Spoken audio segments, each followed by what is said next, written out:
За өглөөний мэнд найзуудаа та бүхэнтэйг ээлжит лайваараа уулзъя гэж бодож байна. За тэгээд энэ виноны талаар хүмүүс их асууж байгаа шүү. Яг ямар вино юм бэ гэд. Тэгээ арай холоос гаргацсан байна лээ. Тэгээ энэ Maison Castel гэдэг вино шүү. Бордо улаангийн. Тэ. Ийм вино байна лээ шүү нөхдөө. Тэ. Тэрийг сайн хараад аваараа. За хүмүүс виноны чинь зураг нь гарахгүй байна гэсэн учраас би гаргаж байгаа шүү.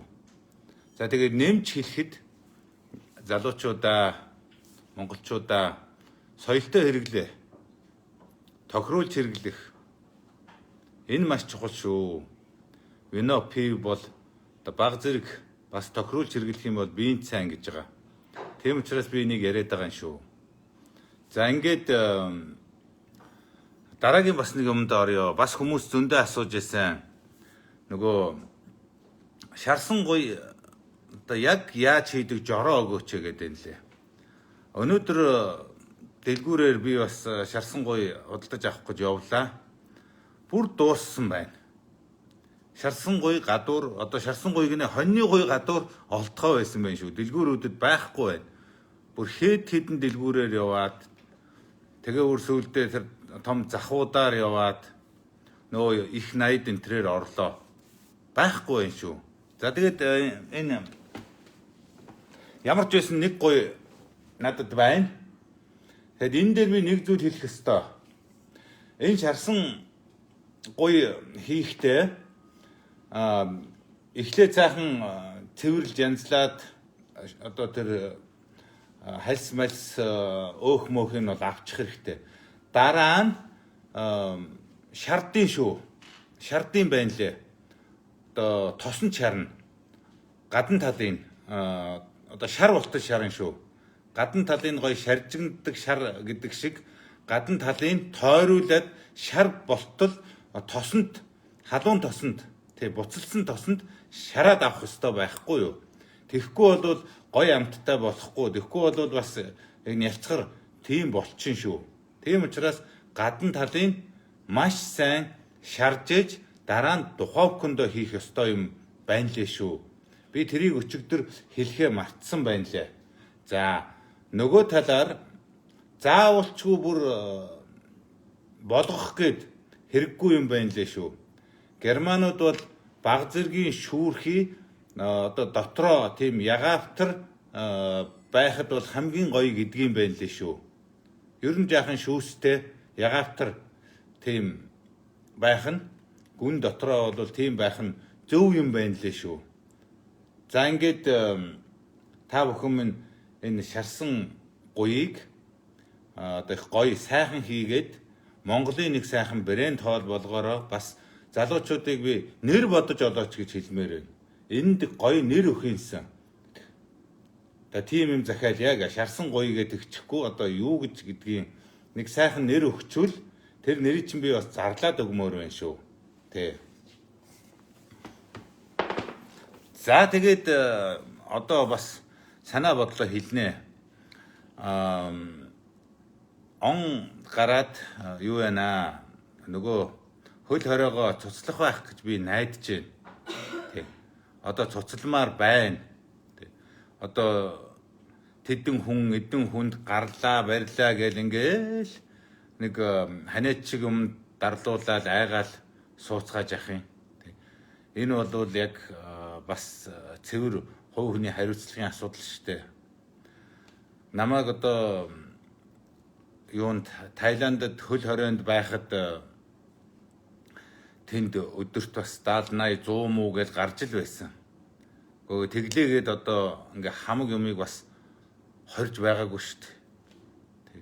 Тодорхой юмнууд онгорхоо, боломжийн бизнесүүдийг эрхлүүлээд ингээд гадуур дотуур хүмүүс бас нэг зай бариад масктайгаа яваад дэлгүүр мэлгүүрээр орж гараад ийм л байсан шүү дээ. Тэгсээр байгаа тэр улс чинь энэ ковид мовидаа бас дараад авчлаа шүү дээ. Одоо Шведийн туршлагыг би бас ярих гэж бодож байна. Манай монголчууд их гадаадын туршлага ярьдсан байлээ. Эрүүл мэндийн яамныхын нуугаад байгаа.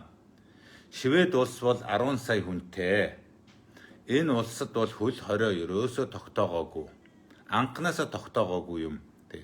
Андреас Тегнел гээд хамгийн мундаг одоо эпидемиологич буюу одоо цар тахал одоо халдвар одоо халдвар судлаач тэр хүн нь засгийн газартаа ерөөсөө бид нар энэ ханиадтай тэгж бусад орон шиг тэмцэхгүй. Бид хувь хүний хариуцлага тулгуурланаа.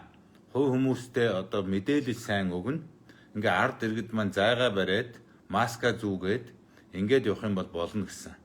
Ингээд тэд нар бол зүгээр нэг ихтэй сургууль мургуулыг л хаасан. Ягаад тэгэхээр ихтэй сургууль бол онлайнаар хичээлээ хийгээд явхад бас боломжтой. Бага сургууль энэ тэрийг бол ерөөсөө хаагаагүй шүү дээ. Бага сургуульд одоо онлайнаар хичээл явна гэж хаана байх вэ? Одоо энэ онлайнаар явж байгаа хичээл энэ хүүхдүүд тэрийг сурж байгаа мурж байгаа энэ төр гээд байхгүй шүү дээ. Одоо нодлон бараг сурсангүй энэ жил бараг одоо сурсангүй энэ хүүхдүүд чи одоо бүр баларч гүйцэж штэ. Тэгэхээр ерөөсөө энэ хувь хүний хариуцлагын асуудал юм аа. Одоо энэ дэлхийд даяар хангалттай энэ өвчний талаар одоо мэдлэг мэдээлэл гадуур явж байна. Тий. Одоо 70-80 сая хүн өвчлсөн. Тэрнээс одоо магадгүй сая гаруй одоо сая 700 мянган хүн ч үлээ нас барсан. Тий. Энэ тэр бол одоо нэг тийм хүн айгаад хүн цочроод байх юм бас биш штэ. Энд чинь тусангууд одоо өгчдөг тусангууд хүнийг одоо ингээд баллаа хийдэгч бас тийм юм биш штэ. Ер нь бол тийм хүн дэвтэр уушигны хадгалгаа бүхий ханиадл гэж ойлгоод байгаа штэ. Ер нь яг үнэндээ бол тийм учраас энэ дэлхийд даяар тэрий чинь ард иргэд бол нэг тоохгүй. Тэгэл тусвал тусаг гэсэн байдалтай явцгаагаал тэгэл одоо өндөр хөгжилтэй орнуудад хүн ам халдвар ихтэй байгаа. Тэрэн дотроосоо тэд нар чинь нөгөө насжилт өндөртэй болохоор бас одоо үхэл гинүү тийм юм бас өндөр байгаа штэ. Манай Монголын хувьд бол энэ өөр гэд би хэлээд байгаа штэ. Монголчууд чинь хүн ам цөөтөө. Одоо Дархан гэд одоо 120 мянган хүнтэй хот байна штэ. Тэнд нэг хэдэн юм гарсан. Тэгээд тэр дорол тэндээ ганц цаагаал зүгээр болж байгаа штэ. Ер нь хөдөө нутгийг бол ер нь тэгээд амархан хөл хорио тогтоогоод болчихно гэж ойлгочих хэрэгтэй. За Улаанбаатар хот гэдэг нэг сая гаруй хүн байна штэ. Энэ саяых нь бараг тал нь энэ хөдөө нутагтаа ялгаагүй ингээд энэ гэр хороолттой амьдарч байгаа штэ. Тэгээ үлдсэн хэдэн энэ хар хүйтэнд тий гэртээ суугаад байж болно штэ. Тий хэн гэртээ суугаад гарах нь гараад явж л байв л дээ. Хариуцлага ухамсарлсан тий эрсдлээ тооцсон нь гараад явна үстэй. Энэ бол дан хувь хүний л асуудал. Би хөвдөө нэг гарч гүйхгүй гэж бодож. Тэг шаардлага байхгүй. Одоо би өөрийнхөө эрсдлээ бодсон ч насаа бодсон ч надад бол гэртээ байсан нь бас илүү. Гэтэл өнөөдөр залуучууд өнөөдөр жижиг дунд бизнес эрхлэгчид хуваарай хөдөлмөр эрхлэгчид одоо энэ зах дээр за мөн одоо юун дээр ажиллаж байгаа хүмүүс барилга одоо хаана байдیں۔ Такси макси хийж байгаа энэ өнөөдөр орлогоо олох хэвээр тэр хүмүүс бол одоо гадуур ажиллаа хийгээд ресторан баарнууд нь ажиллаад явж явах хэрэгтэй.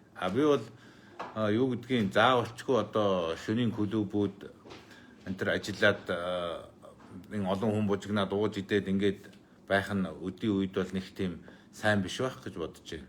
Тэд нар бол хаацсан байхад бас буруудахгүй л байх.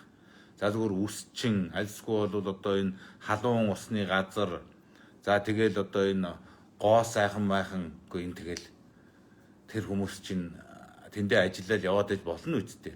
Хэдэн хүн тусвал тусна үсттэй. Тэгээ эн чинь эдгэр чинь шүү дээ. Монголчууд эдгээд байгаа шүү дээ ядах та тий. Энийг л бодох хэрэгтэй шүү дээ. Бид чинь одоо ханиад нусанд дарлагдсаар агаад бүр дархлаатай болцсон хүмүүс шүү дээ.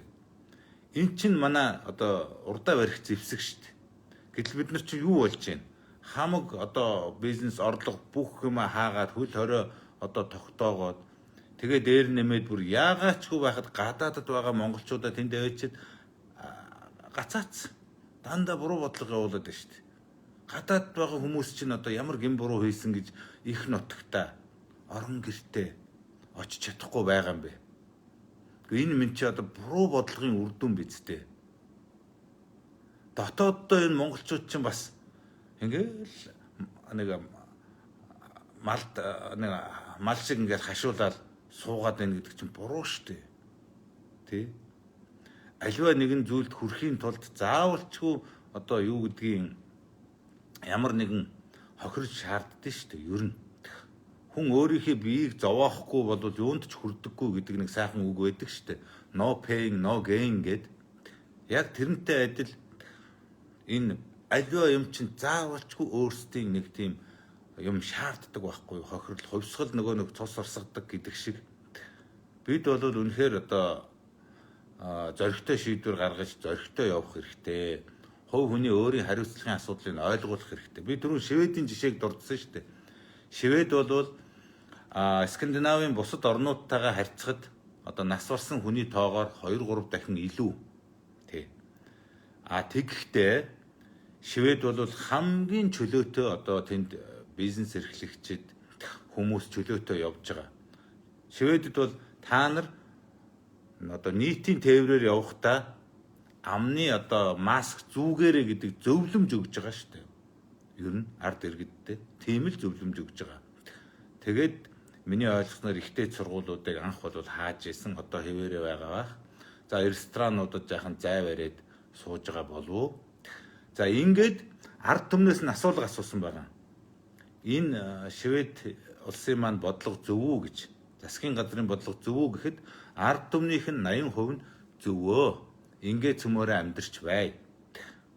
Гарч гүүгээд эрсдлээ тооцохгүй яваад одоо ханиад тэр нас одоо юу гэдгийг тэр ковидын тусаад нас барж байгаа хүн байвал тэр өөрийнх нь одоо буруу өөрийнх нь хох юм аа. Ингэж одоо ард түмэн нь үдсэн штэ. Тэгээ нэг үе эрдэмтэд нь шуугилдаад нэг хэдэн эрдэмтэн их буруу үйл ажиллагаа явууллаа гэж нэлээд хэдэн сарын өмнө ерөнхий сайдтай маш том өргөх бичиг барьсан Шведэд. Тэгсэн чинь дараа нь бүр тэр улсынх нь баг бүх эрдэмтэд нь манай энэ бодлого зөв шүү. Тэр өмнө нь гаргасан тэр нэг хэдэн эрдэмтдийн бичээд байгаа юм худлаа шүү, буруу шүү гэд тэгээд ард түмэн дотор санал асуулга явуулахад энүүгээрээ байя. Ингээд цөмөрөө чөлөөтэй яваад аз муутаан хариуцлага муутаан өгүүл өгөхөд явсан дээр юм байна гэдэг ийм одоо саналыг ард түмэн өгсөн шүү дээ. Ингээ сайхан чөлөөтэй явцгааж байгаа. Ер нь Монгол бол ингээд явхад би болохгүй зүйл байхгүй гэж бодож байгаа юм шүү. Яг үнэндээ бол тийм. Яагаад тэгэхээр бид нар цөөхөн хүн амтаа яагаад гэвэл бид нар энэ ханиаданд чинь дээрлэхүүлэхээргүй болчихсон ийм дархлаатай хүмүүс байгаа байхгүй юу? Энэ л манай одоо урдаа барих зэвсэг гэж би хувьдаа бодож байгаа. За ингээ хүмүүсээ хоёр зүйлийг би бас дахиад сануулъя гэж бодож байна. За энэ нөгөө Maison Castel гэдэг улаан вино чинь энэ юм байна лээ шүү хүмүүс асуугаад байсан. За